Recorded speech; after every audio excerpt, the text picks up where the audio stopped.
Hello everyone, welcome to Vikas sir की classes. Dear guys, I am Vikas and you are watching my YouTube channel Vikas sir की classes. तो समझिए आज जो है हम आपके लिए 100 मार्क्स हिंदी, जी हाँ आज हम आपके लिए 100 मार्क्स हिंदी के काव्य खंड का एक चैप्टर लेके आए हैं जिसे कि हम लोग बोलते हैं करवक। क्या बोलते हैं? करवक। जी हाँ करवक। और करवक को जो मतलब लिखे हैं, जो इसके रचयिता हुए वो हमारे हैं मलिक मोहम्मद जायसी। कौन है? मलिक मोहम्मद जायसी। तो सबसे पहले जो है ना हम लोग मलिक मोहम्मद जायसी के बारे में पढ़ेंगे। उसके बाद जो है ना इसको बहुत ही मज़ेदार तरीका से हम लोग पढ़ेंगे। आपको बता दें मतलब जो है ये पढ़ने के बाद जो है ना आप भूल नहीं सकते हैं, इतने मज़ेदार तरीके से हम लोग इसे क्या करेंगे, पढ़ेंगे। तो सबसे पहले जो है ना मलिक मोहम्मद जायसी के बारे में, तो सबसे पहले जाने करवक। करवक के जो हैं रचयिता लिखने वाले कौन है? तो मलिक मोहम्मद जायसी। मलिक मोहम्मद जायसी को अगर आप नहीं जानते हैं तो मलिक मोहम्मद जायसी को आप देख सकते हैं। ओए मैडम जी मलिक मोहम्मद जायसी को इनके सामने प्रेजेंट किया जाए। जी हाँ ये जो दिखे ना यही हमारे मलिक मोहम्मद जायसी जी हैं। कितने प्यारे से हैं, है ना? यही हमारे मलिक मोहम्मद जायसी जी हैं। चलिए अब आगे बढ़ते हैं। हाँ तो आगे बढ़ने से पहले आपको बता दें सारे जितने भी हमारे बच्चे हमसे जुड़ गए हैं वो सारे बच्चे जो है ना बुक निकाल लीजिएगा। जी हाँ बुक निकाल लीजिए। बुक ये है देखिए दिगंत। जी हाँ दिगंत भाग 2। इसे जो है हम लोग क्या करते हैं, हम लोग नहीं मतलब हम सब निकाल लीजिए, आप भी निकाल लीजिए, हम तो निकाले हुए हैं ही, ठीक है। तो इसी से हम लोग पढ़ेंगे। सारे बच्चे जितने भी बच्चे आए हैं हमसे जुड़ चुके हैं सारे बच्चे बुक निकाल लें। उसके बाद हम लोग इसे जो है बहुत ही मस्ती के साथ बहुत ही फीलिंग के साथ इसे क्या करेंगे, पढ़ेंगे। चलिए देखिए मलिक मोहम्मद जायसी इनका जन्म जो है 15वीं सदी उत्तरार्ध में। कहाँ जी? 15वीं सदी उत्तरार्ध में 1492 में। अनुमान लगाया जाता है मतलब कि 1492 में इनका जन्म हुआ था। हम लोग अनुमान लगाते हैं कि चलो 1492 में जो इनका क्या हुआ था, जन्म हुआ था। अब बात आती है निधन की कि मृत्यु कब हुई थी। सोचिए सर, सोचने वाली बात नहीं है। इनका मृत्यु जो है 1548 में। और ये भी अनुमानतः है भैया, ये भी अनुमान लगाया जा रहा है मेरे प्यारे बच्चों, ये भी अनुमान लगाया जा रहा है कि इनका जन्म 1492 में और मृत्यु 1548 में हुई थी। अब आते हैं निवास स्थान। निवास स्थान रहते कहाँ थे, कहाँ ये मतलब इनका निवास था, कहाँ ये अपना डेरा डाले हुए रहते थे। तो निवास स्थान के बारे में बताते हैं। ये उत्तर प्रदेश। कहाँ? उत्तर प्रदेश में। और उत्तर प्रदेश जिसे कि हम लोग जो है यूपी भी बोलते हैं। यूपी तो सुनते ही आपके दिलो दिमाग में आ गया होगा क्या, यूपी भला ठुमका लगाऊं कि हीरो जैसा नाच के दिखाऊं। ओए मैडम जी जरा इन लोग को बजा के सुना दीजिए। यूपी वाला ठुमका लगाऊं कि हीरो जैसे नाच के दिखाऊं। यूपी वाला ठुमका लगाऊं, है ना? कितना अच्छा लगा। अब समझिए यहाँ अब जो है हाँ तो निवास स्थान इनका बताए हैं जायस कब्र अमेठी। कहाँ? उत्तर प्रदेश, जिसे कि हम लोग यूपी भी बोलते हैं। अब आते हैं पिताजी पे। इनके पिताजी जो है ना मलिक शेख ममरेज। पिताजी का मलिक शेख ममरेज, जिसे कि हम लोग मलिक राजे अशरफ भी बोलते हैं। क्या बोलते हैं? मलिक राजे अशरफ। अगर आपको ऑब्जेक्टिव में आ जाए कि बताइए जी मलिक मोहम्मद जायसी के पिताजी कौन थे, डरने की बात नहीं है। डरने की क्या है बात जब विकास सर हैं आपके साथ। हम जो सीधा बोलेंगे कि मलिक मोहम्मद जायसी के पिताजी जो थे मलिक शेख ममरेज थे। कौन थे? मलिक शेख ममरेज, जिसे कि हम लोग मलिक राजे अशरफ भी बोलते हैं। मलिक राजे अशरफ। अब जो है इनके गुरु की बात होती है, गुरु जी की बात, गुरु की चर्चा होती है कि बताइए गुरु कौन है। तो गुरु के बारे में बता दें आपको, सूफी संत शेख मुहिदी। सूफी संत शेख मुहिदी मोहिदी और सैयद अशरफ जहांगीर, जो आपके बुक में आप भी देख रहे हैं और हम भी आपको पढ़ा रहे हैं, ठीक है। तो यही हैं सूफी संत शेख मोहिदी और सैयद अशरफ जहांगीर, ये इनके गुरुजी हैं। अब समझिए यहाँ इनकी वृत्ति के बारे में थोड़ा सा हम चर्चा कर देते हैं। मलिक मोहम्मद जायसी जी के हम जो है थोड़ा सा वृत्ति पर चर्चा कर देते हैं। आरंभ में ये जायस में रहते हुए किसानी, बाद में शेष जीवन फकीरी में। वाह वाह, पहले जो है ना एक किसानी, उसके बाद का जो जीवन है ना वो फकीरी में गुजार दिए। फकीरी का अर्थ तो आप समझते ही होंगे जी, फकीर, फकीर। उसके बाद जो है बचपन में ही अनाथ, ये बचपन में ही क्या हो गए थे, अनाथ हो गए थे। कहा भी गया है जिसके साथ भोलेनाथ ओ अनाथ कैसे होई, लेकिन ये जो है बेचारे इनके साथ लगते हैं भोलेनाथ नहीं थे और ये अनाथ बचपन से ही थे, अनाथ। लेकिन भगवान का जो है इनके ऊपर कृपा था, तब ना ये इतने अच्छे मतलब रचयिता बन गए।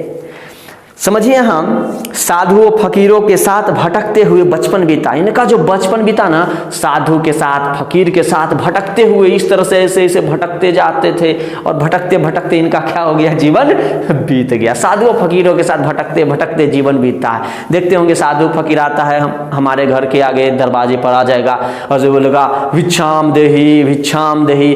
हम लोग भिक्षा देने जाते हैं, कई कई साधु तो होते हैं, ए जजमानी हम जो है चावल दाल नहीं लेबो, हमरा तो पैसा चाहिए। अब उनको पैसा दीजिए। कुछ ऐसे भी फकीर होते हैं जो आजकल मांगने आते हैं हमारे दरवाजे पर, उनको पैसा चाहिए, चावल चाहिए, गेहूं चाहिए। पता चला कि यहाँ से उधर गए, दुकान में बेच के पैसा अपने जेब में।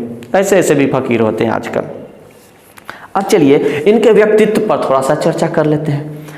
चेचक के कारण रूपहीन, वाह वाह। देखिए चेचक, चेचक बीमारी का नाम सुने होंगे, जिसे कि जो है ना हम लोग अपने गांव में क्या बोलते हैं, माता जी, माता मैया। किसी को हो गया ना तो हम लोग बोलते हैं अरे बाप रे बाप, और ओकरा तो माता मैया हो गई। नीम के पत्ता की मतलब उसको दीजिए, घर में बाहर खाना बनाइए, ये कीजिए वो कीजिए। गांव में जानते हैं माता मैया से बचने के लिए लोग क्या काम करते हैं, बाजार में जाते हैं और एक हमारे गाँव में मतलब होता है मतलब सोहजन, जी हाँ, सोहजन का सब्जी लोग चाप चाप के खाना स्टार्ट कर देते हैं कि चलो इसको खाएंगे ना तो हमको माता मैया जी नहीं होंगे। ठीक है, कुछ ऐसे भी होते हैं कि सोहजन चापेंगे तो माता मैया नहीं होंगे। अरे भैया ये माता मैया नहीं, चेचक है, लेकिन गांव में तो इसको माता मैया, पिता मैया, शक्ति मैया सब कहना शुरू कर देते हैं। तो चेचक के कारण क्या हो गए थे, रूपहीन हो गए थे। उसके बाद देखिए बाईं आंख, दाईं आंख नहीं भैया, कहाँ आंख, बाईं आंख और कान से वंचित। मतलब जो है ये बाईं आंख से मैंने थोड़ा सा एक तरह से बोल सकते हो मतलब डीम लाइट थे, बाईं आंख से मतलब वंचित थे, मैंने बाईं आंख उनका कहानी खत्म कहानी बाईं आंख। ठीक है, ऑब्जेक्टिव आ सकता है कि मलिक मोहम्मद जायसी किस आंख से वंचित थे, तो बाईं आंख से वंचित थे। और रूपहीन किसके कारण हो गए थे, तो रूपहीन चेचक के कारण हो गए थे। मेरे प्यारे बच्चों, मेरे प्यारे बाहुबलियों, ये मत लिख दीजिएगा कि माता मैया के कारण हो गए थे, समझ गए, चेचक लिखेंगे हम लोग। चलिए ये बहुत सारा चीज लिखे थे, मतलब इनकी कृतियां पर चर्चा किया जाए, पद्मावत, अखरावट, आखिरी कलाम, चित्रलेखा, कहरनामा आदि आदि मतलब लिखे थे, बहुत सारा चीज लिखे थे। हाँ, इनके बारे में थोड़ा सा हम आपको ये बता देते हैं कि ये जो है करबक में जो चर्चा किए हैं ना, ये हमारे मलिक मोहम्मद जायसी जी जो है करबक में जो चर्चा किए हैं, तो समझिएगा यहाँ एक जो है ना सिंहल द्वीप की राजकुमारी, सिंहल द्वीप की राजकुमारी पद्मावती थी। ओए होए, सिंहल द्वीप की राजकुमारी पद्मावती थी। और पद्मावती से जो है ना चित्तौड़ के राजा, चित्तौड़ के बोलिए ना, चित्तौड़ के राजा जो है नरेश रत्न सिंह को मोहब्बत हो जाती है, मोहब्बत हो जाती है, मतलब प्यार, इश्क, मोहब्बत हो जाती है। और इश्क तो जानते हैं भाई वाह कितना खतरनाक चीज है, कहा जाता है ना। एक बड़ा ही फेमस आप लोग को चीज बताते हैं कि ना कोई इलाज और ना कोई दवाई है, ना कोई इलाज और ना कोई दवाई है, ए इश्क सुन तेरे टक्कर के मेरे भारत में एक बीमारी आई है, जिसे कि हम लोग क्या आजकल बोलते हैं, कोरोना। क्या बोलते हैं, और कोरोना के कारण ही जो है ना आज हम आप लोग के सामने इस तरह से लाइव आए हुए हैं। और पढ़ा रहे हैं। तो वही कहा गया है कि ना कोई इलाज और ना कोई दवाई है, ए इश्क सुन तेरे टक्कर की भारत में आई एक बीमारी आई है, एक बीमारी आई है। तो यही जो है नरेश रत्न सेन को मतलब जो है राजकुमारी पद्मावती से प्यार हो जाता है। और ये प्रेम वाला जो है ना, और अगर आपसे पूछा जाए कि मलिक मोहम्मद जायसी जो हैं ये करबक जो है कहाँ से मतलब लिए हैं, क्या किए हैं, तो पद्मावत हमारा फिल्म भी है, देखे होंगे आप लोग। पद्मावत हमारा क्या है, फिल्म भी है। तो समझिए थोड़ा सा जो है हम आपको पद्मावती को अगर आप देखे हैं तो सही, नहीं देखे होंगे तो पद्मावती को दिखाते हैं। ओए मैडम, मेरे प्यारे बाहुबलियों को पद्मावती का पिक्चर दिखाइए। जी हाँ, ये जो आ गई ना, यही हमारी पद्मावती है। कितनी प्यारी हैं, कितनी क्यूट लग रही हैं, अच्छी लग रही हैं ना। हाँ, यही पद्मावती है। प्यार तो होना ही था नरेश रत्न सिंह को, इतने अच्छे। अब जो है ना थोड़ा सा अब हम अपने नरेश रत्न सिंह जी को भी देख लेते हैं। मैडम जी, नरेश रत्न सिंह को हाजिर किया जाए। जी हाँ, ये हमारे हैं नरेश रत्न सेन जी। इन्हीं को जो है ना पद्मावती से क्या हो गया था, प्यार हो गया था। प्यार, इश्क और मोहब्बत, जो भी इनका नाम ले पहले दिल को थाम ले। अब जो है, अब इसमें जो है कहा जाता है कि मलिक मोहम्मद जायसी प्रेम के पीर के कवि थे। प्रेम के पीर के कवि थे मलिक मोहम्मद जायसी जी। ऑब्जेक्टिव है, सब ध्यान में रखना, प्रेम के पीर के कवि। चलिए आगे तो बात होते ही रहेगी, मतलब आप भी पढ़िए। हम जो है ऑब्जेक्टिव के लिए बहुत ज़्यादा अच्छा हो जाता है, उसके बाद तो हम आपको ऑब्जेक्टिव कराएंगे ही। अब चलते हैं करबक चैप्टर पे, और करबक चैप्टर को हम लोग क्या करते हैं, पढ़ना शुरू करते हैं। देखिए करबक चैप्टर में 2 पद होते हैं, तो पहला पद हम आपको बता रहे हैं इस वीडियो में, जो है आपको पहला पद ही बताएंगे, सेकंड पद अगले वीडियो में बताएंगे, समझिएगा। एक नैन कवि मोहम्मद गुनी, एक नैन कवि मोहम्मद गुनी। हमारे जो हैं मलिक मोहम्मद जायसी एक आंख के हैं, लेकिन गुण से भरपूर हैं, गुण से भरे हुए हैं। यही कह रहे हैं, एक नैन कवि मोहम्मद गुनी। कवि जी के पास एक नयन है, लेकिन गुण से भरे हुए हैं, गुण से भरे हुए, गुण से अपार, गुण की तो कोई कमी ही नहीं है उनमें। सोई विमोह जयी कवि सुनी। समझिएगा, यहाँ सोई का अर्थ होता है वही विमोह हो गया, वही जो है ना मोह में पड़ गया। जेई कवि सुनी, जेई का अर्थ हो गया जिसने कवि को सुना, जिसने कवि को सुना ना वही विमोह हो गया, उनके मोह में फंस गया। एक नैन कवि मोहम्मद गुनी, सोई विमोहा जेई कवि सुनी। अरे हमारे मलिक मोहम्मद जायसी जी एक आंख के हैं, लेकिन गुण से भरपूर हैं, गुण से भरे हुए हैं, और जो भी इन्हें सुना है वही मोह में पड़ गया है। अब वो प्यार का मोह हो या इनके गुण का मोह हो, वो मोह में पड़ ही गया है, जो भी हमारे मलिक मोहम्मद जायसी जी को सुना है। चांद जैस जग विधि अवतारा, दिन न कलंक किन्हीं उजियारा। समझिएगा, यहाँ चांद जैस जग विधि अवतारा, मतलब जो है यहाँ चांद का तो समझ ही गए होंगे अर्थ। उसके बाद जैस मतलब जैसा, और विधि मतलब ये, और विधि का जो है अर्थ ईश्वर, या हम लोग बोल सकते हैं विधाता। ईश्वर या विधाता। लोग कहते ना सब विधि के विधान हलो, हमर बेटवा के ई हो गलो, हमर बेटवा के वो हो गलो, ये सब विधि के विधान हलो। हमर बेटवा तो बड़ी बढ़िया हलो, लेकिन की न की दुश्मन मार कर दल को। ये सब हम लोग भगवान पर टाल देते हैं, टालते हैं ना। चलिए, तो वही कहा जाता है विधि मन ईश्वर विधाता, अवतारा मतलब जन्म दिया, अवतरण जन्म दिया।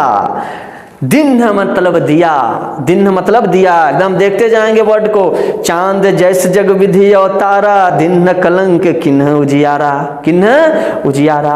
मतलब जो है कहता है कि ये संसार में भगवान जो है ना, ये चांद को मान लीजिए अवतरण कर दे, चांद को जन्म दिए, लेकिन उसमें भी जो है ना एक कलंक दे दिए हैं, एक दाग दे दिए थे कि नहीं, बताइए। चांद को बारे में जैसे देखिए, मैडम जी इन लोग को चांद दिखाया जाए, देखिए चांद है ना।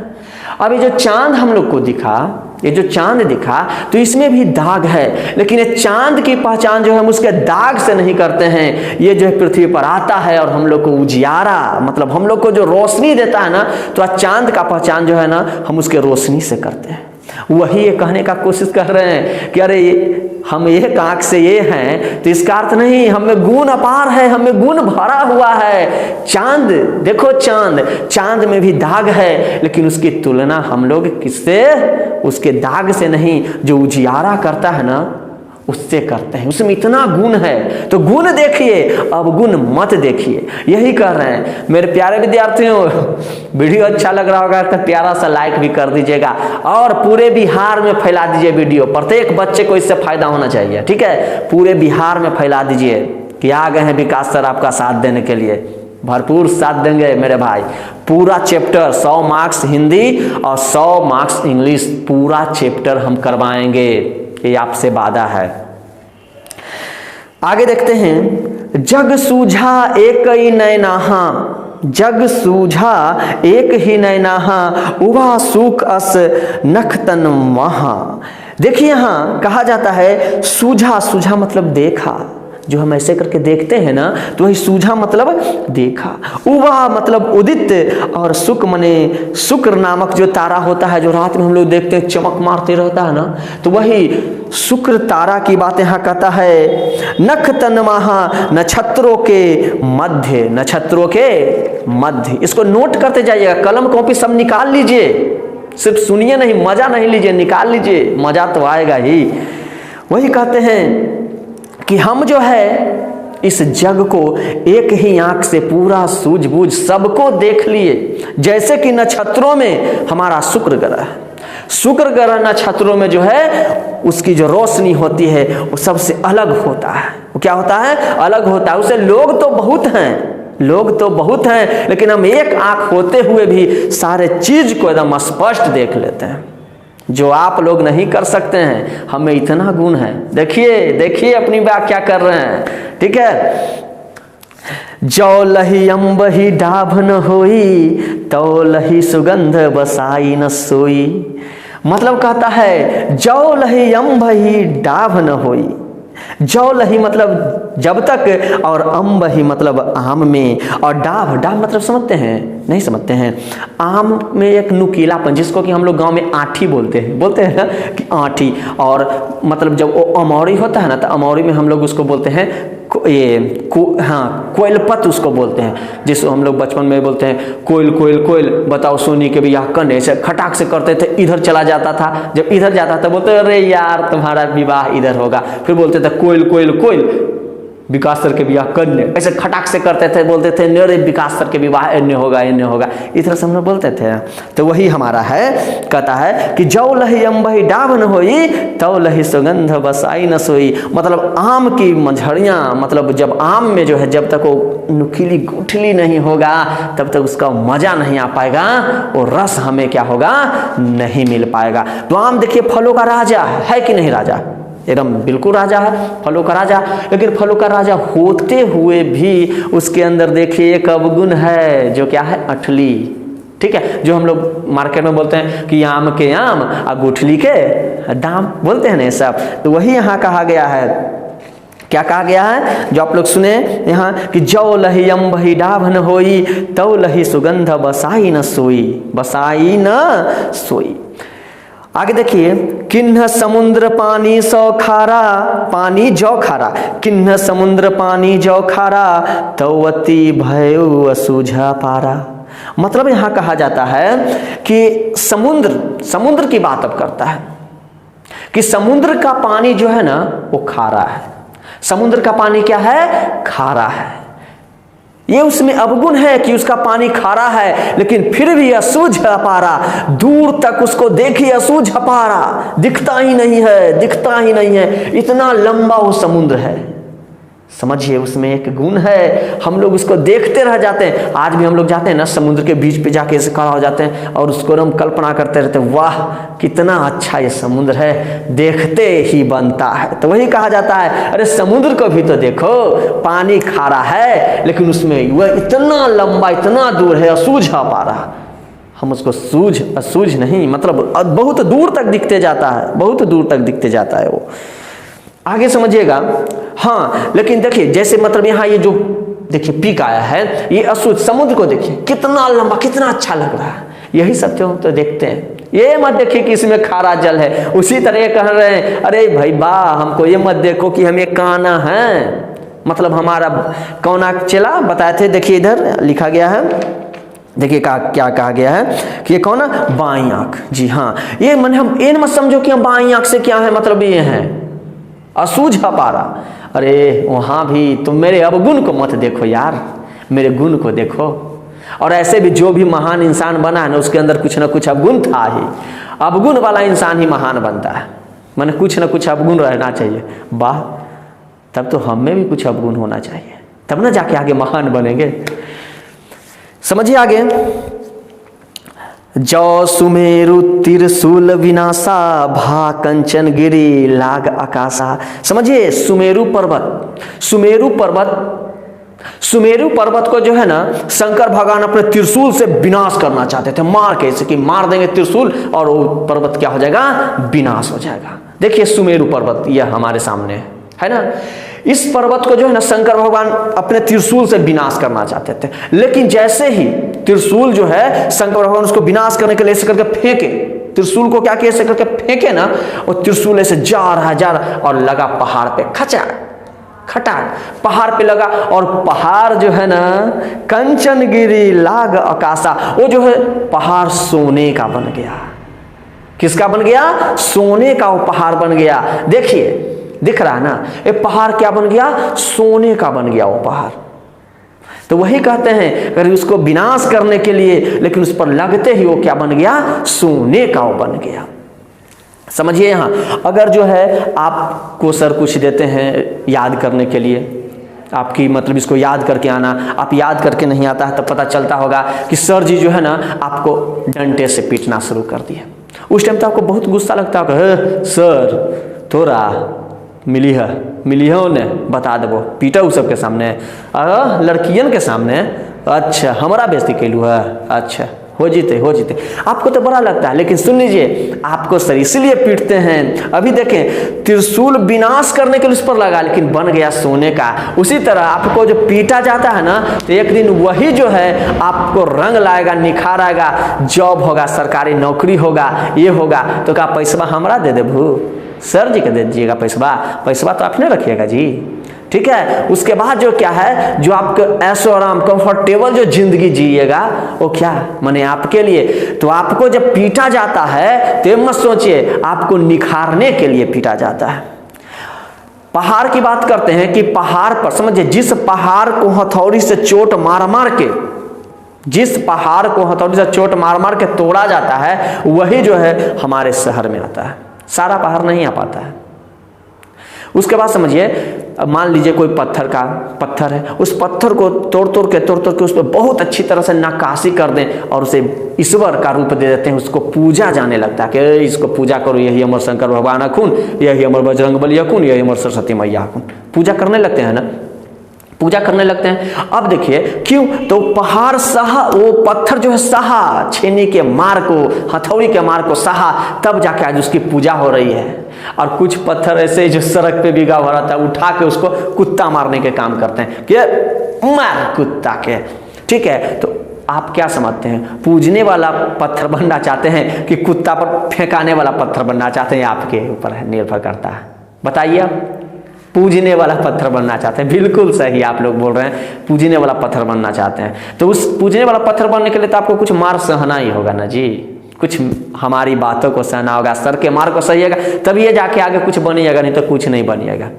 समझ गए ना, समझिए वही। तो वही सुमेरु पर्वत की बात होती है। जौ लही घड़ी कलंक न पारा, कांच होई नहीं कंचन करा।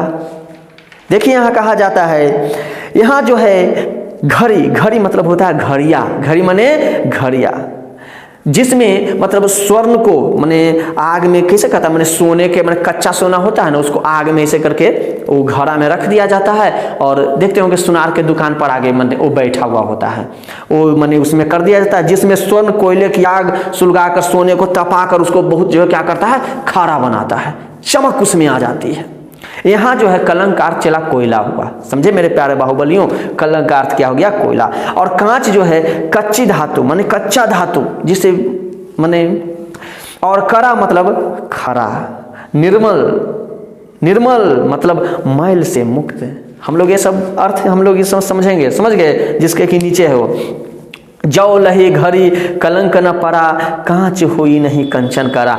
मतलब जो है घड़ी में, वो घड़िया में जो है कोयला और उसमें सोना का कच्चा धातु डालकर उसको पूरा खड़ा नहीं किया जाएगा, उस पर ताव नहीं मारा जाएगा जब तक सोना अच्छी तरह से निरखेगा नहीं, उसमें चमक नहीं आएगी, उसमें चमक नहीं आएगी। वही चीज तो आपको किया जाता है, आपको क्लास में बुलाकर कुछ मतलब टास्क देकर अगर नहीं याद करते हैं तो अच्छी तरह से कुटाई कर कर आप में चमक लाया जाता है। क्या लाया जाता है? आप में चमक लाया जाता है और आप निखर जाते हैं, आप पूरा निखर जाते हैं। अब देखिए, अब नीचे कहा जाता है, एक नयन जस दर्पण और तेहि निर्मल भाव, सब रूपवंत गही मुख जेवहि कई चाव। अब देखिए इसके बारे में हम आपको समझा रहे हैं। हाँ, ये किनका आ रहा है मैसेज भाई, थोड़ा सा देख लेते हैं कि कौन मैसेज किए हैं। जी जी जी जी जी, बहुत अच्छा, बहुत अच्छा, जी जी। अब देखिए यहाँ क्या कहा जाता है, एक नयन जस दर्पण और तेहि निर्मल भाव, सब रूपवंत गही मुख जो बही कई चाव। मतलब इसमें कहा गया है कि एक नयन जस दर्पण, मतलब हमारे जो हैं मलिक मोहम्मद जायसी अपनी आंख की तुलना दर्पण से किए हैं।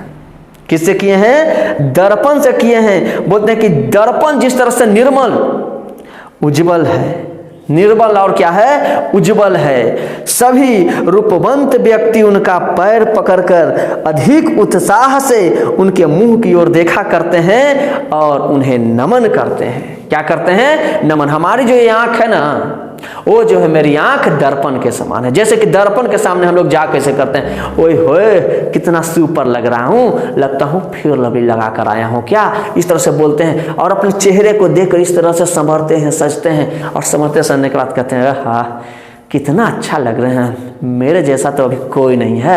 उसके बाद अपने आप में इस तरह से करते हैं, ऐसे करते हैं, सेल्फी लेते हैं। तो ये बोलते हैं कि मेरा आंख जो है दर्पण, जिस तरह के दर्पण के सामने जाके अपने आप को तुम अच्छी तरह से निहारते हो, तो मेरा आंख भी दर्पण है, एकदम निर्मल है, मतलब कोई दाग धब्बा न मुक्त है मेरा ये आंख, और इसमें कोई मतलब कोई दाग ना कोई धब्बा है। उसके बाद कहते हैं कि जो है रूपवान व्यक्ति उनका पैर पकड़कर अधिक उत्साह से उनके मुंह की ओर देखता है और उन्हें नमन करता है। क्या करता है? नमन करता है। हमारे मलिक मोहम्मद जायसी जी को नमन करता है और प्रणाम करता है। तो समझिए ये करबक का पहला पद था हमारा, ठीक है। अब हम सेकेंड पद बताएंगे आपको, अगले वीडियो में मिलेंगे, मतलब कल मिलेंगे हम आपको अगले वीडियो में, करबक भाग 2 में, ठीक है। तो इसी के साथ जो है वीडियो अगर अच्छा लगा मेरे दोस्तों तो एक मतलब प्यारा सा टुच्चा सा लाइक भी कर दीजिएगा, और चैनल पर अगर नए हैं तो सब्सक्राइब भी कर दीजिए, हर चीज़ कर दीजिए। कहा गया है ना कि पानी से पानी मिले, पानी से पानी मिले, कीच से मिले कीच, पानी से पानी मिले, कीच से मिले कीच, अज्ञानी से ज्ञानी मिले, नीच से मिले नीच। जी हाँ, तो हम लोग ज्ञानी हैं तो ज्ञानी से ज्ञानी मिलेगा और नीच से नीच मिलेगा। वीडियो को जो है ना पूरे बिहार में, पूरे बिहार के जितने भी बच्चे होंगे सारे बच्चों के पास पहुंचाने की जिम्मेदारी आपकी है। बाकी तो हम आपका साथ देने के लिए हैं ही मेरे प्यारे बाहुबलियों। आपका जब हो साथ तो भयभीत होने की क्या है बात, और कहा जाता है जब विकास सर हैं आपके साथ तो डरने की क्या है बात। इसी के साथ बाय बाय।